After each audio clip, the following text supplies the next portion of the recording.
猫咪是如何理解亲吻的呢？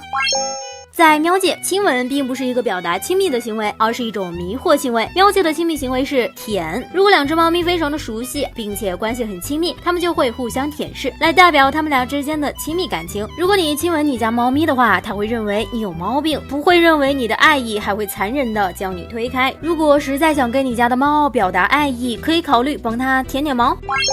那喵界有没有通过接触器官来表达感情的行为吗？答案是有的。猫咪会通过互相碰鼻子来表示友好的问候，这种行为远不如互相舔毛亲密。